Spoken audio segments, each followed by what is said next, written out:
welcome to my kitchen today. I'm taking around kind of just a day in life in the kitchen when I have a kitchen day. I'm also going to take you downstairs to my freezer and talk about how I defrost my chest freezer, because we are about to pick up our bulk meat order, which will be coming out soon. I'm going to sit down and have a sit down video on the breakdown on what we paid for, what kind of cuts we get, all that kind of stuff, and kind of break it down because I think people are really interested in how they can afford to buy bulk meat. So I'm going to share 3 ways in there. It's also my freezer February that I like to do and cook up stuff to put in the freezer to make the spring when we start getting outdoors a little bit easier.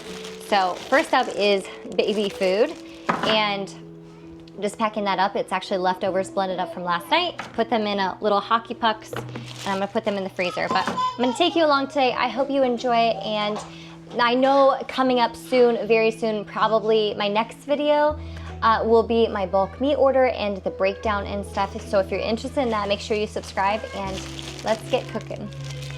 We are still in full winter mode over here, which means lots of soups and homemade breads and things like that.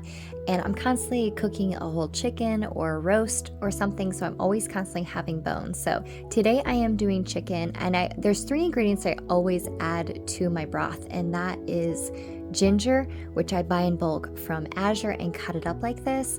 I do the same with turmeric here, and then I just keep it in the freezer, and then I add whatever veggie scraps or anything like that that I have in the freezer. And then I'm always adding apple cider vinegar, which helps pull out nutrition from the bones.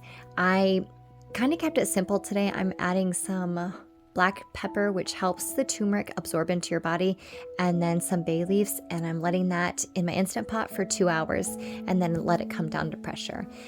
I feel like the winter meals can get a little mundane by the end of winter, so I always try to figure out how can I take our staples and make something special out of it. And I definitely overproofed our bed today, but I am making a double batch. I'm making my regular sandwich bread that we always do, that we can turn into grilled cheese or just sandwiches or peanut butter and jellies. My kids' favorite actually right now is butter with molasses. But I made a double batch so I can make some cinnamon bread. And what I do is I just did my regular sandwich bread, and then I made a filling of butter, sugar, cocoa powder, and some cinnamon. And then I just rolled it out.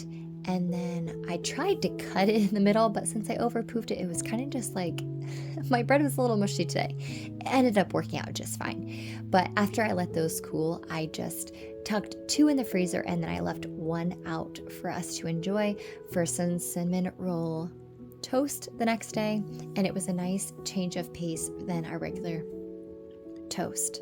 But I find just taking basic ingredients and just trying to think of ways that you can make it a little extra special, especially when you're trying to eat the same things, or your staples are just, there's not a lot of room for extra. I just try to figure out how I can make it a little fun.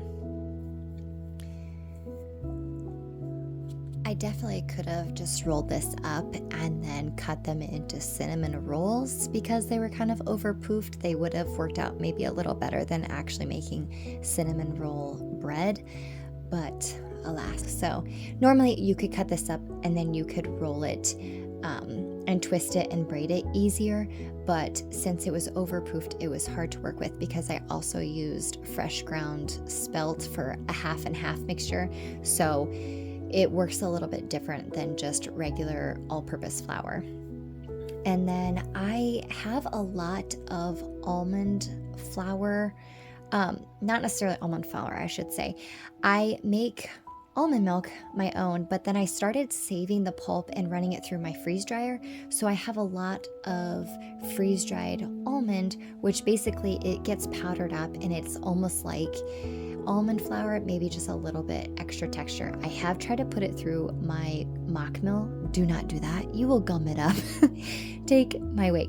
So I just kind of squish it up in my hands, or I could have gotten my Vitamix out and actually blended it, but I ended up trying out this new recipe for almond flour brownies, and the recipe actually turned out really good. But At the beginning there, you saw me mix some ground flaxseed with water, and that is what I normally do in baking, but it's so important right now to use that more in baking because of all the egg shortages.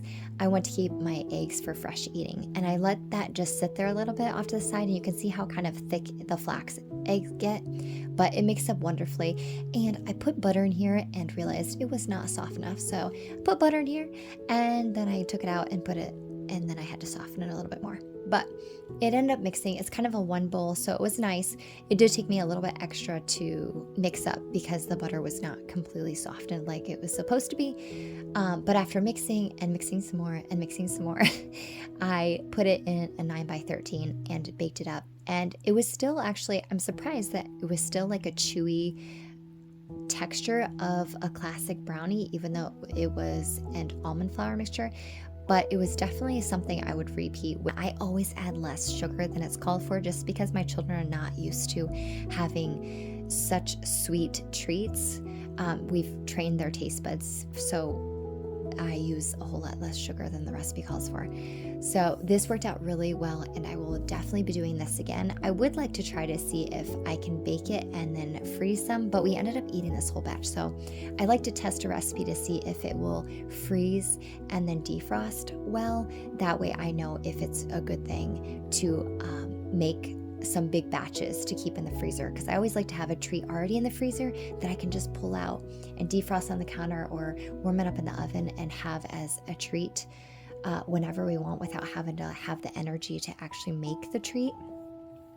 And then we're moving on here, and I just went downstairs and pulled out some ground beef from the freezer. We get ours in 2-pound packages, and I'm just straight in from the freezer. I'm putting it in my Dutch oven with the lid on low, and then it will slowly defrost and cook up. And I'm making a big batch of sloppy joes because another thing I really like to have in the freezer is just some protein options. Whether in the spring, that's because we're outside and we're getting outside and I want less time cooking, or if it's, a big errand day, I can come home and have something protein ready. And this is an old recipe from Rachel Ray, and I can leave the recipe in the description, but I don't put the onions and peppers in it, but I still use Worcestershire red wine vinegar. I'm using up the last of this steak seasoning. I don't actually like it, but I'm trying to use it up and be prudent. And I just kind of cook it down until it thickens, and then I let it cool down enough before I can put it into some freezer safe containers and portion it up for the freezer. And then I have an easy protein meal ready.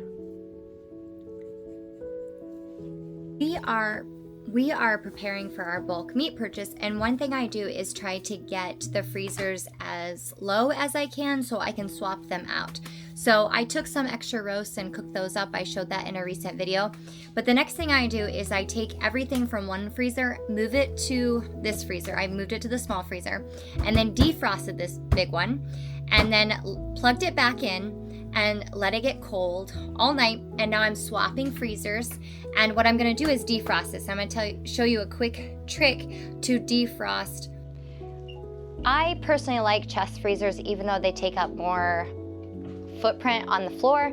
I always thought you could stack shelves if you wanted to above it to not lose that vertical space. But for our meat, I personally like the chest freezers. But I think people get hung up on how to organize them. So what I do is everything is just vertical. So all of my hamburger is stacked up this way, steaks, roast, it's all vertical. And I only basically use the baskets it comes with. If you do buy additional baskets for your freezer, just make sure that they're the melt crate so the airflow can go through the baskets and not like a solid box or something. I've never had a problem with this. So what I do then is before my meat comes, when I move everything back into this freezer, I just move the old stuff over to the side, and I'm making sure that I'm using that first, and then I go ahead and stack up. And since I've been doing this for a few years, my freezers kind of stay the same as far as like where everything goes. So basically my family knows where to go to get something. This is my pork and my chicken freezer, and then the big one is mostly beef, but I do sometimes put chicken in there depending on what we have. And then how I defrost it is I unplugged it, and then I put down an old towel down the bottom. And then I brought down a kettle of warmish hot water. It doesn't need to be super hot, but what it's gonna do, this is about halfway full, and I'm gonna put this in there after I lay down the towel, and I'm gonna shut the freezer on this, and the warm water is gonna create evaporation, and it's gonna help melt that ice. And then I can wipe it out with the old towel, and then I'll bring down hot soapy water and a rag to dry it out. And then I'll leave the lid open for a little bit to make sure everything's dry. And then later this afternoon, I'll plug it back in and let it get cold overnight before I move the meat back into the freezer, and we will be prepared for our new batch of bulk meat. And when I get my meat, it is all frozen, so I just have to come home and then I have to just put it in its place. So I've had my stand-up freezers for years, so I kind of know where everything goes, but it might take you a few times filling your freezer to organize it so you kind of know where it is. With so many children, there's always someone willing to help Mama in the kitchen, so he has the job of unpacking all the butter boxes. And then, like I mentioned earlier, I make almond milk, and I am getting a batch ready. So it's just 1 cup of almonds, and then I pour some lukewarm water in there, and I pour a little splash of apple cider vinegar because it kind of pulls out that phytic acid that can upset your stomach. And I leave it on the counter all night, and then tomorrow I will rinse it off and then blend it with water. And then I use that almond milk. We don't really eat and drink milk, but I do use that when I make oatmeal or baked oatmeal or in baking. I use that. And then because I'm trying to be prudent, I'm picking out the carrots from last night's dinner along with leftover chicken. And I'm just using that broth that I just made to make a chicken lemon orzo soup that my girls requested. An easy dinner for a busy day in the kitchen, using up leftovers and trying to be resourceful. So I like to pull the chicken. I know you can use a knife, but I actually, with little children, I always like to use my hands to kind of pick away the chicken because sometimes you can get little bones that you might not see or you might cut through with a knife. This orzo I got from Azure Standard. It is a whole grain orzo. Normally I buy another brand from the grocery store, but I didn't find this cooks any different than the normal orzo I buy. And then had some fresh bread and soup for dinner. Thanks for taking the time to watch this week's video, and I hope to see you soon.